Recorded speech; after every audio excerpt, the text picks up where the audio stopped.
إن الحمد لله نحمده ونستعينه ونستغفره ونعوذ بالله من شرور أنفسنا ومن سيئات أعمالنا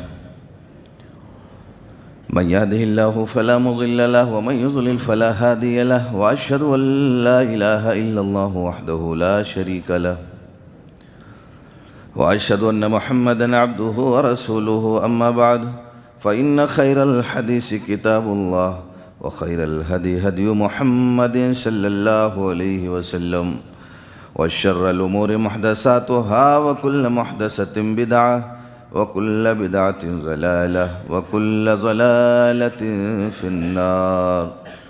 أعوذ بالله من الشيطان الرجيم. بسم الله الرحمن الرحيم.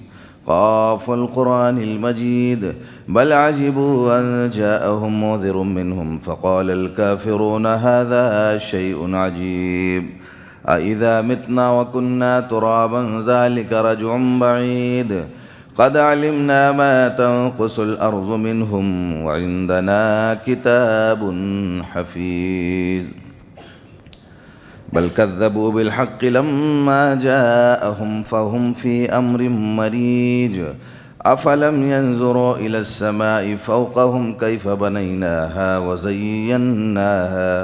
وزيناها وما لها من فروج والأرض مددناها وألقينا فيها رواسي وأنبتنا فيها من كل زوج بهيج تبصرة وذكرى لكل عبد منيب ونزلنا من السماء ماء مباركا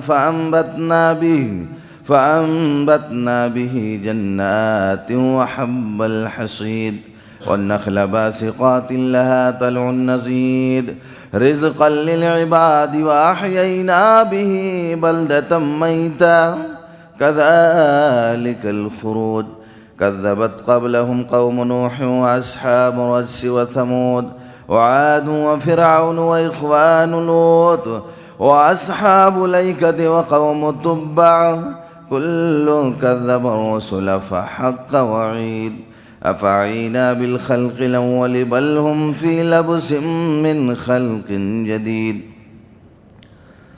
قال الله تبارك وتعالى في القرآن المجيد وما هذه الحياة الدنيا إلا لهو ولعب وإن الدار الآخرة لهي الحيوان لو كانوا يعلمون. اللہ تعالیٰ نے جب جنت کو بنایا تو حضرت جبرائیل امین کو بلایا اور کہا جبریل جاؤ اور میری جنت دیکھاؤ. حضرت جبرائیل جنت دیکھنے کے لیے گئے اور جب واپس آئے تو کہا کہ بار الہ جنت تو ایسی تو نے بنائی ہے جس کا کوئی جواب ہی نہیں ہے اور ہر شخص یہ آرزو اور تمنا کرے گا کاش جنت میں مجھے داخلہ مل جاتا. اس کے بعد اللہ نے جنت کو ناپسندیدہ چیزوں سے گھیر دیا، آزمائشوں سے گھیر دیا. پھر بلایا، کہا جبریل دوبارہ جاؤ میری جنت کو دیکھو. جب دوبارہ دیکھنے گئے لوٹ کے آئے تو کہا اللہ جنت تو آزمائشوں سے اور ناپسندیدہ چیزوں سے ایسی گھیری گئی ہے لگتا ہے کوئی جنت میں جا ہی نہیں سکتا. اور جب جہنم کو بنایا تب بھی بھیجا تو کہا کہ اللہ رب العالمین جہنم تو اتنے خواہشات سے بھر دی گئی ہے، اتنی برائیاں، اتنی فواحش، اتنے منکرات کہ آدمی لگتا ہے کہ اس میں داخل ہونے سے بچ ہی نہیں پائے گا. اور یہ جنت اور جہنم دونوں جھگڑا کریں گے۔ جنت کہے گی کہ میں جنت ہوں، اور ہماری جنت میں کمزور، مسکین اور غریب لوگ آئیں گے، میں انہیں ٹھکانہ دوں گی۔ اور جہنم کہے گی میں جہنم ہوں، میں سارے سرکشوں کو، ظالموں کو، متکبریوں کو، گھمنڈیوں کو، گنہگاروں کو میں اپنے اندر سے مولوں گی۔ تو اللہ نے کہا سنو جنت اور جہنم، جھگڑا مت کرو، میں تم دونوں کا رب ہوں، اور تم دونوں کا بھر دینا یہ میری ذمہ داری ہے۔ جنت تو میری رحمت ہے، میں جس پر اپنی رحمت کا نزول کر دوں گا اسے جنت میں داخل کر دوں گا، اور جہنم تو میرا عذاب ہے، میں جس پہ ناراض ہو جاؤں گا اس میں تجھے داخل کر دوں گا۔ جہنم پوچھے گی اللہ تعالی سارے جہنمی جہنم میں داخل ہو گئے کہ کوئی اور بھی ہے جسے جہنم میں سے مولوں؟ اللہ کہے گا کیا تو ابھی نہیں بھری؟ کہا اللہ کوئی اور بھی جہنمی ہو تو میں بھری نہیں ہوں۔ اللہ اپنا پاؤں داخل کر دے گا، جہنم چیخ پڑے گی بار الہ بس کر، پاؤں ہٹا لے میں بھر چکی ہوں۔ جنت میں بھی جگہ خالی ہوگی، اللہ تعالی ایک دوسری نسل وہیں پر اپنی رحمت کے ذریعہ پیدا کرے گا، اور ان تمام کلمہ گو لوگوں کو اللہ تعالیٰ اپنی جنت میں داخل کر دے گا۔ تو یہ جنت اور جہنم کے درمیان اللہ تبارک و تعالیٰ فیصلہ فرمائے گا، اور وہ جہنم اور وہ منظر اور وہ محشر یا تو انسانوں کے لیے دکھوں کی گھڑی ہوگی یا مصیبتوں کی گھڑی ہوگی، یا آرام و راحت کی گھڑی ہوگی یا مشکلات کی گھڑی ہوگی، دونوں میں کوئی نہ کوئی ضرور ہوگی۔ ایک دنیا کا انتہائی مالدار انسان جسے دکھوں کا سامنا نہیں ہوا، مصیبتوں کا سامنا نہیں ہوا، مشکلات کا سامنا نہیں ہوا، غربت کا سامنا نہیں ہوا، غریبی جس کی آنکھوں سے نہیں گزری، اس مالدار انسان کو اللہ بلائے گا، اپنی رحمتیں پہچانوائے گا، رحمتیں گنوائے گا، تھوڑی دیر کے لیے جہنم کے اندر داخل کر دے گا، اور اس کے بعد نکالے گا، پوچھے گا میرے بندے دنیا میں نے تجھے کوئی کمی نہ دی، لیکن لمحے بھر کے لیے جو جہنم میں داخل کیا، بتا دنیا کی کوئی خوشحالی بھی یاد ہے یا بھول چکا ہے؟ کہے گا اللہ مت پوچھ دنیا کا حال زار، ارے دنیا میں تو میں معصیتوں میں پڑا رہا، مشکلات میں پڑا رہا، تجھے بھول چکا تھا، آخرت بھول چکا تھا، قیامت بھول چکا تھا، اور لمحے بھر کے لیے جو جہنم میں داخل کیا ساری خواہشیں بھول چکا ہوں، پوری دنیا بھول چکا ہوں۔ ایک لمحے بھر کے لیے انسان کا جہنم میں داخل کیا جانا، دنیا کی کوئی مالداری اور آرام و راحت اسے یاد ہی نہیں ہوگا۔ اور اس کے بعد اللہ تبارک و تعالی دنیا کے ایک غریب آدمی کو بلائے گا، مسکین آدمی کو بلائے گا، نمازی کو بلائے گا، روزے دار کو بلائے گا، اللہ سے ڈرنے والے کو بلائے گا، خوف خدا دل میں بسا کے زندگی گزارنے والے کو بلائے گا، اور کہے گا میرے غریب بندے دنیا میں تجھے بڑی غربتیں دیں، پریشانیاں دیں، تکلیفیں دیں، آرام و راحت نہیں دیا، آزمائشیں کی، تو نے صبر کیا، آج لمحے بھر کے لیے تجھے جنت میں داخل کرتا ہوں، نکل کے آیا، بتا دنیا کی کوئی غریبی بھی یاد ہے؟ کہا عرش والے تو نے لمحے بھر کے لیے جو جنت دیا ہے، دنیا کی کوئی غریبی اور مفلسی یاد نہ رہی۔ اور آدمی جب تک حساب و کتاب اپنی دنیاوی زندگی کا نہ دے دے، اللہ قیامت کے دن اسے ہلنے نہیں ہوگا۔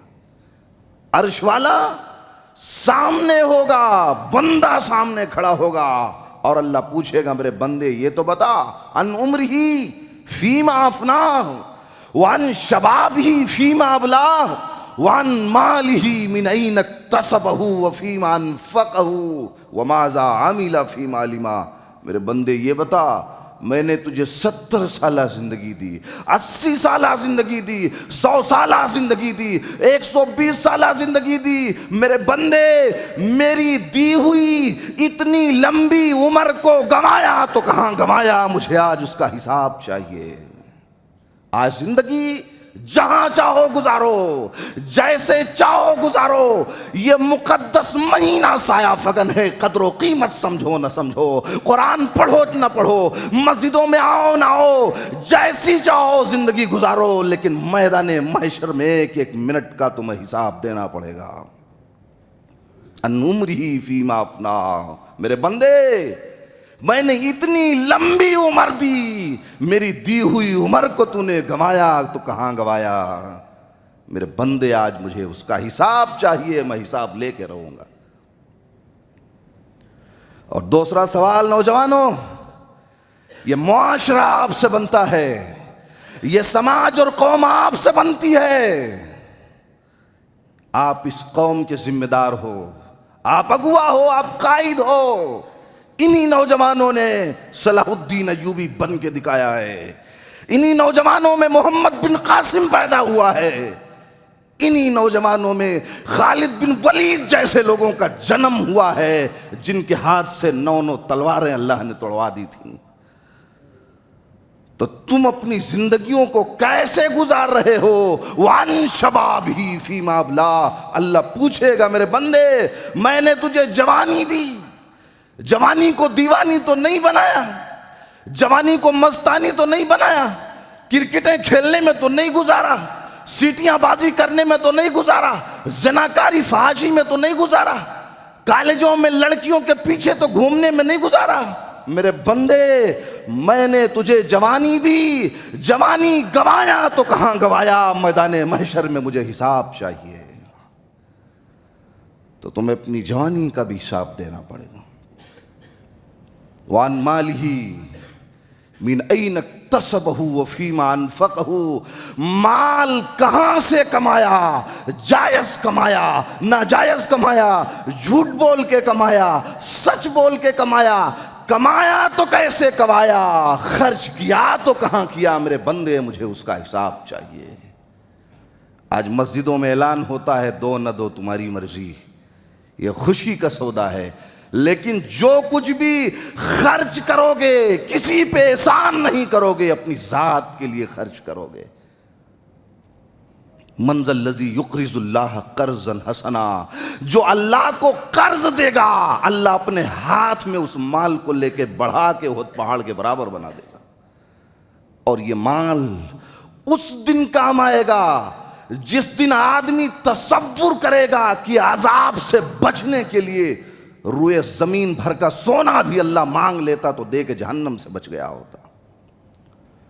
لیکن اس دن انسان کو افسوس کرنے سے کسی مسئلے کا بھی حل نہیں ہوگا، اور خوف و دہشت کا تو عالم ہوگا میدان محشر میں، کہ عام انسان تو چھوڑ دیجئے، نبیوں کا بھی یہ حال ہوگا کہ اللہ کی بارگاہ میں وہ جانے کی جرات نہیں کر سکے۔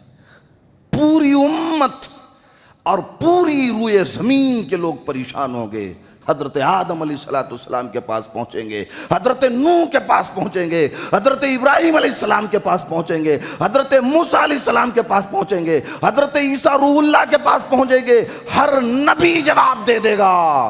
حضرت موسیٰ کہیں گے میں نے ایک شخص کو مار دیا تھا، مجھے خوف محسوس ہوتا ہے، سفارش تمہاری کرنے جاؤں گرفتاری میری نہ ہو جائے۔ میں کسی کے لیے اللہ کی بارگاہ میں آج جانے کی جرات نہیں کر سکتا۔ حضرت عیسیٰ جواب دے دیں گے، ابراہیم خلیل اللہ جسے عرش والے نے دوستی کا خطاب دیا وہ بھی جواب دے دیں گے، اللہ آج اتنا جلال میں ہے، اتنا غصے میں ہے، تمہارے ساتھ میری محبت ہے، لگاؤ ہے، سب کچھ ہے، لیکن آج اس کی بارگاہ میں جانے کی جرأت نہیں کر سکتا۔ لوگ حضرت آدم علیہ السلام کے پاس جائیں گے، اے حضرت آدم، دنیا کے سب سے پہلے انسان آپ ہو، اللہ نے آپ کو پتلے کی شکل میں بنایا تھا، اس میں روح پھونکا تھا، پوری اولاد انسانیت کے باپ ہو، چلو چلو اس مشکل سے نجات کے لیے اللہ کی بارگاہ میں سفارش کر دو۔ ہر نبی انکار کر دے گا، اور سب سے آخر میں جناب محمد الرسول اللہ صلی اللہ علیہ وسلم اٹھیں گے۔ جب ان کے پاس روئے زمین کے لوگ جائیں گے، نبی علیہ السلام کہیں گے گھبراؤ نہیں، گھبراؤ نہیں، میدان محشر کی تلخیوں سے بچنے کے لیے، پیاس سے بچنے کے لیے، دھوپ کی شدت سے بچنے کے لیے میں اللہ کی بارگاہ میں جاتا ہوں، تمہارے لیے سفارشی بن جاؤں گا۔ نبی علیہ السلام اٹھیں گے، اللہ کی بارگاہ میں پہنچیں گے، گفتگو کی جرات آپ کو بھی نہیں ہوگی، سجدے میں گر جائیں گے۔ اللہ فرمائے گا ارفع راسک یا محمد، میرے محبوب یہ تو بتا آنے کا مقصد کیا ہے، تیرا سبب کیا ہے، میری دربار میں آیا کیوں ہے؟ کہیں گے اللہ یہ میدان محشر میں میری امتی پریشان ہیں، ارے آدمی ہاتھ اٹھائے تو سورج کو لگ جائے گا، دھوپ کی شدت کا یہ عالم ہے، کوئی ٹخنوں تک پسینے میں ڈوبا ہے، کوئی گھٹنوں تک پسینے میں ڈوبا ہے، کوئی کندھے تک پسینے میں ڈوبا ہے، کوئی مکمل طور پر پسینے میں ڈوب چکا ہے۔ عرش والے ارے تیری جو مرضی ہو وہ سزا دینا، لیکن کم سے کم بندوں کا حساب و کتاب تو کر لے، یہ امت پریشان ہو چکی ہے۔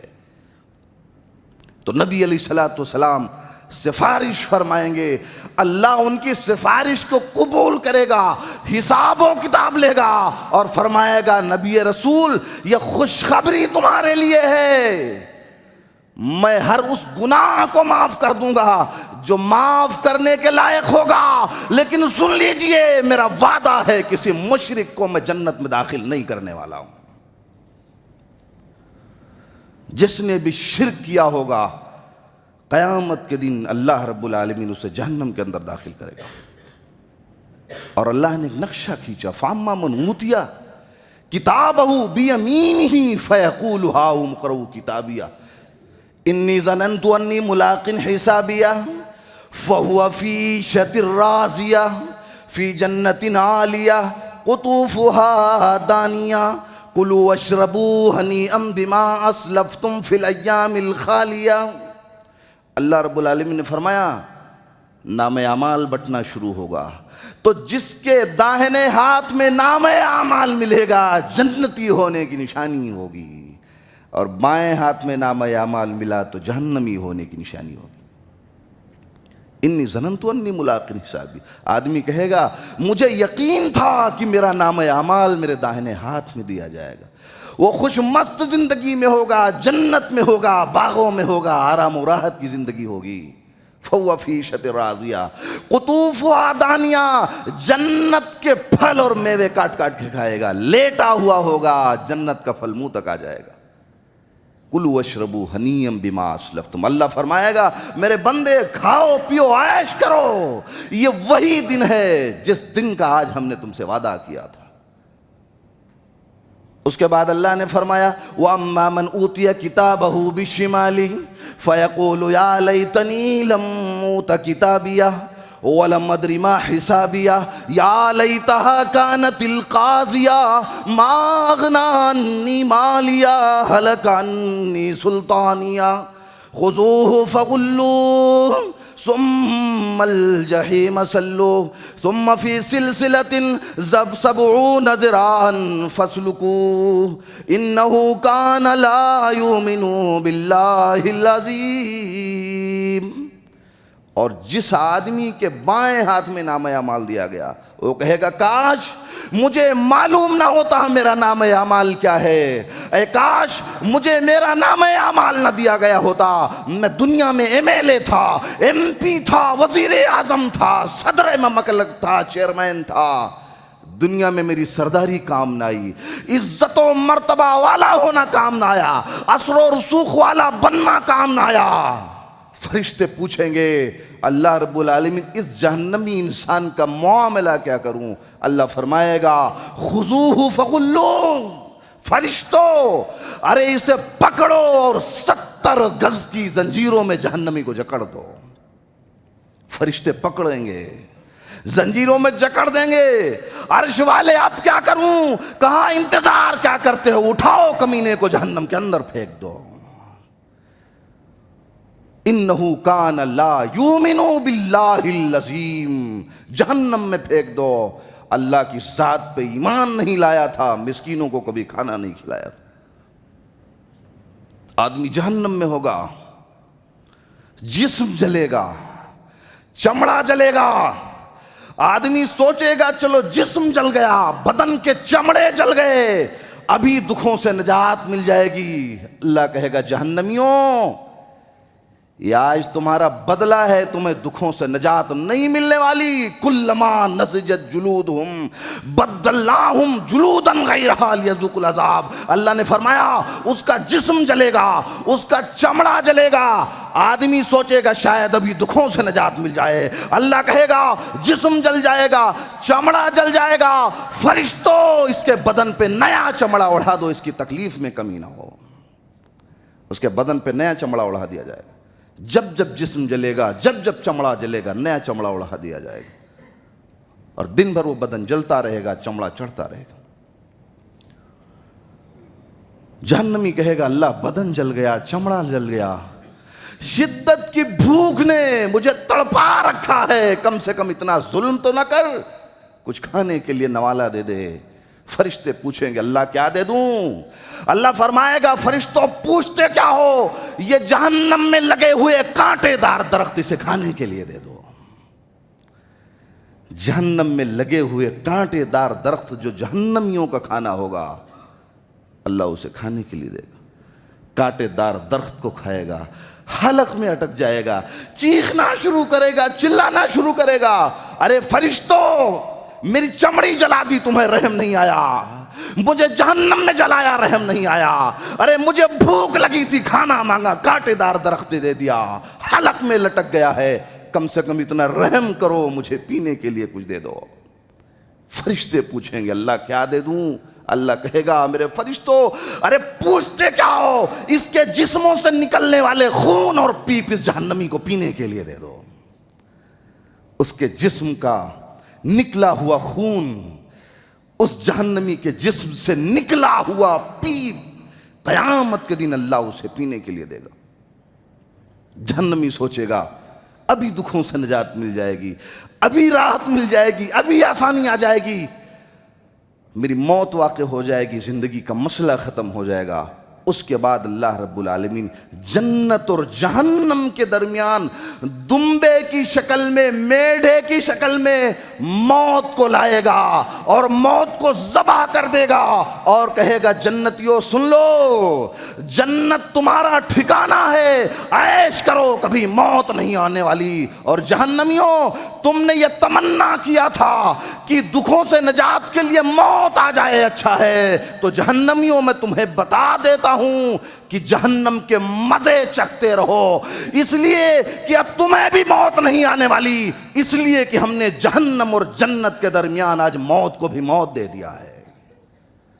اللہ موت کو بھی مار دے گا اور فرمائے گا موت کو بھی موت دے دیا ہے، اب تمہیں موت نہیں آ سکتی، تو جیسی کرنی ویسی بھرنی، نہ مانے تو کر کے دیکھ، جنت بھی ہے دوزخ بھی ہے، نہ مانے تو مر کے دیکھ۔ اللہ نے دونوں چیزیں بنائی ہیں، اب جیسا تمہارا دل کہے ویسا کرو، میزان عمل قائم ہے، حساب و کتاب کا دن قائم ہے، جنت اور جہنم قائم ہے۔ اسی لیے نبی علیہ الصلوۃ والسلام نے فرمایا تھا کہ دنیا سے دل مت لگاؤ، یہ کھلونا ہے، یہ لو و لعب کا سامان ہے۔ اللہ نے فرمایا زُیِّنَ لِلنَّاسِ حُبُّ الشَّهَوَاتِ مِنَ النِّسَاءِ وَالْبَنِينَ والقناطیر المقنطرۃ من الذهب والفضة والخیل المسومۃ والانعام والحرث ذلک متاع الحیاۃ الدنیا واللہ عندہ حسن المآب قل انبئکم بخیر من ذلکم للذین اتقوا عند ربہم جنات۔ اللہ نے ایک نقشہ کھینچا انسان کی کمزوری، دنیا کی خواہشات نفسانی انسان کے لیے محبوب بنا دی گئی ہے۔ عورتیں محبوب ہیں، اولاد محبوب ہے، گھوڑے گاڑیاں محبوب ہیں، زمین و جائیداد محبوب ہیں، سونے چاندی کے زیورات اس کے لیے محبوب ہیں، دنیا کی جتنی دولتیں مل جائیں سب محبوب ہیں۔ اللہ نے فرمایا ارے عورتوں کی محبت چھوڑ دے، غلو مت کر، دنیا کی سلطنت چھوڑ دے، دل مت لگا، ارے دنیا کی محبت چھوڑ دے، میری محبت میں آ جا، میں بدلے میں تجھے جنت عطا کر دوں گا۔ اللہ جنت کے لیے بلا رہا ہے، ہم جنت کے لیے جانے کو تیار نہیں۔ نبی علیہ الصلوۃ والسلام، ترمذی کتاب الزہد کی ایک روایت، ایک مرتبہ ایک راستے سے گزر رہے تھے اور ایک بکری کا بچہ مرا ہوا، سڑا ہوا، بدبو دے رہا۔ دنیا کی حیثیت کو بتانے کے لیے کہا کون ہے جو اسے خرید لے، اپنے گھر لے جائے اور اسے کھا لے۔ کوئی صحابی پیسہ دینے کے لیے تیار نہ ہوا۔ پیارے رسول نے بعد میں پھر فرمایا کون ہے جو اسے فری دے دوں اپنے گھر لے جائے؟ فری لے جانے کے لیے بھی کوئی صحابی تیار نہ ہوا۔ پیارے آقا علیہ الصلوۃ والسلام نے فرمایا سنو، اس بکری کے بچے کی قیمت لگائی، تم نے خریدنا پسند نہ کیا، میں نے فری دینا چاہا، تم نے لے جانا پسند نہ کیا، اس لیے کہ یہ مر چکا ہے، یہ سڑ چکا ہے، یہ بدبو دے رہا ہے، تم لے جا کے بھی کیا کرو گے؟ تو اے میرے صحابہ سن لو، جتنا تمہاری نظر میں یہ بکری کا بچہ حقیر ہے، بے وزن ہے، بے ویلو ہے، بے حیثیت ہے، اللہ کی نظر میں یہ دنیا اس مرے ہوئے، اس سڑے ہوئے، اس بدبودار بکری کے بچے سے بھی زیادہ حقیر ہے۔ اور اگر اس دنیا کی کوئی عظمت اور حیثیت ہوتی تو امام کائنات نے فرمایا تھا لو کانت الدنیا تعدل عند اللہ جناح بعوضۃ ما سقا کافرا منها شربۃ ماء، اگر دنیا کی حیثیت مچھر کے پر کے برابر بھی ویلو اور درجہ رکھتی تو میں اس دنیا میں کسی کافر کو ایک گھونٹ پانی بھی نہ دیتا۔ لیکن معاملہ اس کے مختلف ہے۔ آج دنیا کا دولت مند یہودی ہے، دنیا کا دولت مند عیسائی ہے، دنیا کا دولت مند غیر مسلم ہے۔ سچر کمیٹی کی رپورٹ نے پارلیمنٹ میں یہ رپورٹ پیش کیا کہ ہندوستان کا مسلمان اتنا غریب ہے، اتنا پچھڑا ہے کہ دلتوں سے بھی بدتر زندگی گزارنے پر مجبور ہے۔ میں کہتا ہوں اللہ نے انہیں امیر کیوں بنایا؟ ہمیں غریب کیوں بنایا؟ انہیں سب کچھ دیا، ہمیں آزمائشوں میں کیوں مبتلا کر رکھا؟ اس کا سبب یہ تھا، معاملہ یہ تھا، وجہ یہ تھا کہ دنیا ان کو دے دیا ہے، آخرت تمہیں دے دیا ہے۔ اب جس طرح چاہو، وہ آخرت تمہیں دیا، جنت تمہیں دیا، دنیا ان کو دے دیا ہے۔ اب جس طرح چاہو تم اس کی حفاظت کرو، یہ تمہارے حوالے ہے، یہ تمہارے مستقبل کا فیصلہ یہ دنیا کرنے والی۔ تو اسی لیے انسان کو اس زندگی میں، خصوصاً یہ رمضان المبارک کا مقدس مہینہ جو سایہ فگن ہے، ہمیں آخرت کو یاد کرنے کی ضرورت ہے، اللہ سے لو لگانے کی، توبہ استغفار کرنے کی ضرورت ہے۔ اللہ جتنی خطائیں بیت گئیں، جو گناہیں ہو گئی، ہم نے آخرت کی طرف رجوع کر لیا ہے تو اس سے محبت کر لی ہے، میری پچھلی خطاؤں کو معاف کر دے، دنیا سے میں دور ہو چکا ہوں، دنیا سے بے پرواہ ہو کے تیری محبت میں آ چکا ہوں، تیری رحمت میں آ چکا ہوں، عرش والے میرے گناہوں کو معاف کر دینا۔ اب میں نے اس مقدس مہینے میں ہم نے سدھرنے کا وعدہ فرما لیا۔ وہ صحابہ کرام کی زندگیاں کیسے عجیب و غریب لوگ تھے، وہ بھی اس دنیا میں آئے۔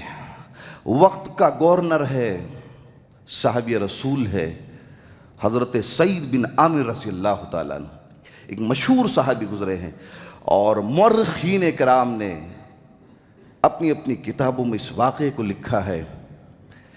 ایک مرتبہ حضرت عمر بن خطاب رضی اللہ تعالیٰ عنہ جب خلیفہ بنے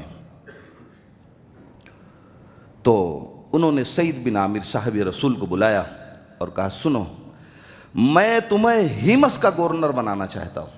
ایک شہر تھا اس زمانے میں ہمس، اسے ہمس بھی کہتے ہیں۔ کہا تمہیں میں وہاں کا گورنر بنانا چاہتا ہوں۔ تو سعید بن عامر صاحب رسول نے کہا کہ نہیں نہیں، میں گورنر نہیں بنوں گا۔ تو کہا کہ میرے کندھے پہ تم مسلمانوں نے سارا بوجھ لاد دیا اور تم ایک گورنری کی ذمہ داری لینے کے لیے تیار نہیں ہو۔ امیر المومنین نے جب انہیں سمجھایا تو گورنر بننے کے لیے تیار ہو گئے۔ تو کہا جاؤ، تمہارا کچھ وظیفہ میں متعین کر دیتا ہوں اور تمہاری گزر بسر ہوتی رہے گی۔ کہا امیر المومنین مجھے وظیفے کا کوئی کام نہیں ہے، پہلے سے جو بیت المال سے وظیفہ ملتا ہے وہ میرے کام ہو جاتا ہے۔ چلے گئے۔ کچھ دنوں کے بعد جہاں کے وہ گورنر تھے وہاں سے مسلمانوں کا ایک وفد آیا، معزز لوگ تھے، شامل تھے، امیر المومنین سے ملنے آئے۔ تو امیر المومنین نے کہا کہ سنو، تمہارے شہر کا کیا حال ہے؟ کہا اچھا ہے۔ کہا تمہارے شہر میں جتنے بھی غریب ہیں ان غریبوں کا نام لکھ کے دو، میں کوشش کروں گا کہ خصوصی طور پہ میں ان کے لیے کوئی بجٹ جاری کر سکوں، حکومت سے ان کی کوئی مالی مدد کر سکوں۔ تو ان لوگوں نے ایک فہرست بنائی، آنے والے مسلمانوں نے امیر المومنین کو پیش کیا۔ امیر المومنین دیکھ کر حیران و پریشان ہو گئے کہ اس فہرست میں سب سے پہلا نام غریبوں کی فہرست میں جس کا تھا وہ گورنر وقت کا تھا۔ گورنر وقت کا اس فہرست میں غریبوں میں سب سے اوپر نام لکھا ہوا تھا۔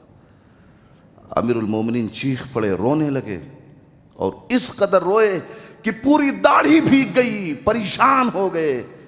کہا میرے گورنر کی غریبی کا یہ عالم ہے؟ کہا امیر المومنین مت پوچھئے، وہ تو اتنا غریب ہے کہ کئی وقت اس کے گھر میں چولہے نہیں جلتے ہیں، تمہارا بھیجا ہوا گورنر اتنا غریب ہے۔ کہا ٹھیک ہے، یہ 1000 دینار ہے، یہ تھیلی میں باندھ کے دیتا ہوں، لے جاؤ، اسے دے دینا، میرا سلام کہہ دینا۔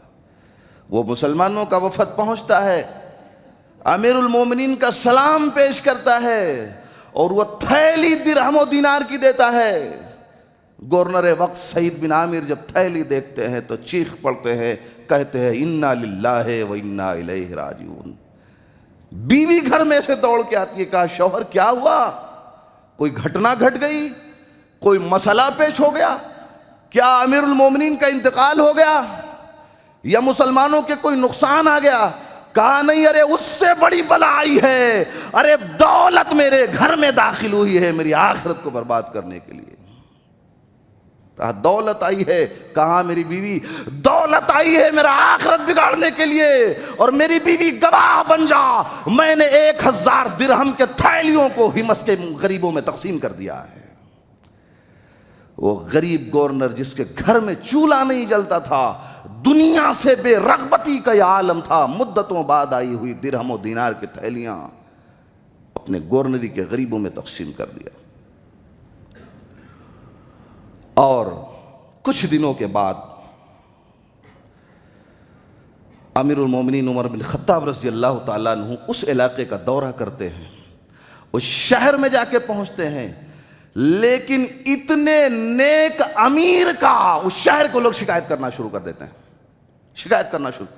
آج کا انسان منفی سوچ کا ہے، نگیٹو سوچ کا ہے، انسان کو مثبت پیدا ہوا تھا، مثبت بن کے زندہ رہنا چاہیے۔ اتنا نیک گورنر، لوگ شکایت کرتے ہیں امیر المومنین سے، یہ تمہارا چھوٹا امیر المومنین جو ہے یہ تو بہت بدماش آدمی ہے۔ کہا ٹھیک ہے، اس کی بدماشی بتاؤ کیا ہے؟ کہا اس کی 4 شکایتیں ہیں۔ کہا ٹھیک ہے، شکایت پیش کرو، کیا ہے؟ کہا پہلی شکایت تو یہ ہے کہ سورج جب نکل جاتا ہے، اجالا ہو جاتا ہے، تب یہ اپنے گھر سے باہر نکلتے ہیں، حکومت کے فرائض انجام دیتے ہیں۔ کہا اچھا، دوسری شکایت کیا ہے؟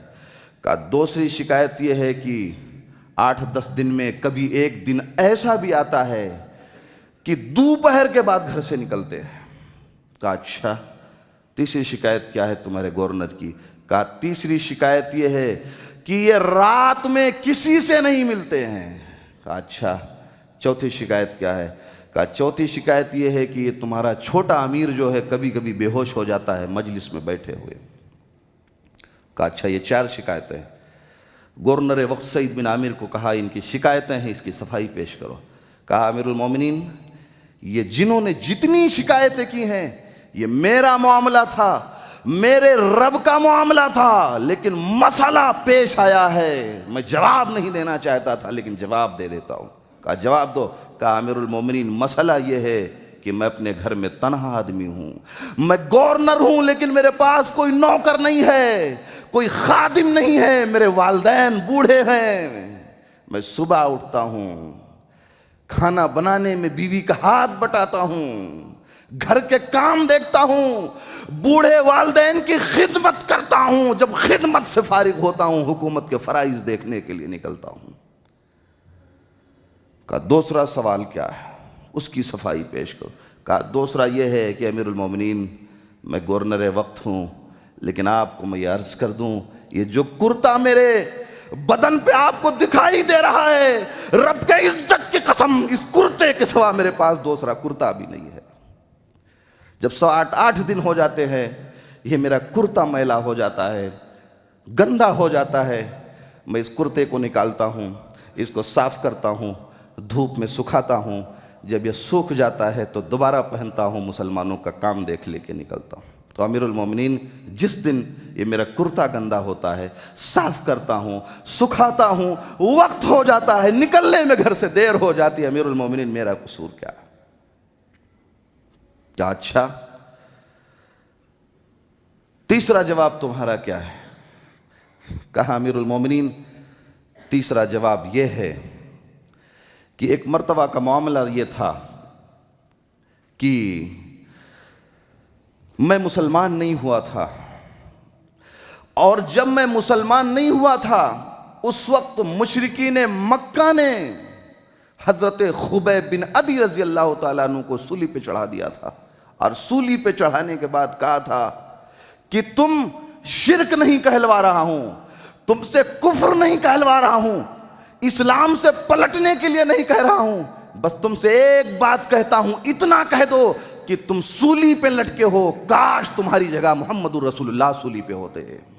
اور خبیب بن عدی کہتے ہیں میری جان لے لو، مجھے مار ڈالو، سولی پہ چڑھا دو، ارے میں تو یہ چاہتا ہوں کہ اس کی محبت میں اللہ 1000 جانیں دیتا، رسول کی محبت میں 1000 جانیں لٹا دیتا۔ میں مسلمان نہیں ہوا تھا امیر المومنین، ایک صحابی رسول ایک مسلمان کو اتنا ستایا گیا، میں دیکھتا رہا، خوش ہوتا رہا، میں مسلمان نہیں تھا، میں ڈرتا ہوں قیامت کے دن کہیں اللہ یہ نہ پوچھ لے تم نے اس کا ساتھ کیوں نہ دیا تھا ظلم کے خلاف۔ جب وہ منظر مجھے یاد آتا ہے میں مجلس میں بیٹھا رہتا ہوں، بے ہوش ہو جاتا ہوں، مجھے کوئی خیال نہیں آتا۔ اچھا اس لیے تم بے ہوش ہو کے گر جاتے ہو؟ کہاں امیر المومنین یہی معاملہ ہے۔ اس کے بعد امیر المومنین وہاں سے چلے گئے، اپنے گھر پہنچے، گھر پہنچنے کے بعد 1000 دینار کی تھیلیاں پھر ان کی خدمت میں بھیجیں۔ امیر المومنین نے کہا اللہ اکبر، بیوی نے کہا کیا معاملہ ہے؟ کہا میری بیوی آج پھر مال آیا ہے۔ بیوی خوش ہوئی کہ خادم آئیں گے، نوکر آئیں گے، مال آئے گا، گھر کے اخراجات پورے ہوں گے۔ گورنر نے کہا بیوی خوش مت ہو، اللہ نے کہا ہے من ذا الذی یقرض اللہ قرضا حسنا، کون ہے جو اللہ کو قرضہ دے میں اسے بڑھا کے دوں گا۔ میری اہلیہ خوش ہو جا، گواہ ہو جا، جنت کو حاصل کرنے کے لیے میں نے اس غربت میں بھی اس مال کو رب کو قرضہ دے دیا ہے۔ ضرورت ہے اسی نیکی کو لایا جائے، اسی ایمانداری کو لایا جائے، اسے خوف خدا دل میں بسایا جائے، وہی دنیا کی جو کنارہ کشی تھی اس صحابہ کرام کے دور میں اسی کو غالب کیا جائے۔ اللہ سے دعا ہے اللہ ہمیں ایمان اور عمل کی توفیق عطا فرمائے، آمین، وآخر دعوانا الحمدللہ رب العالمین۔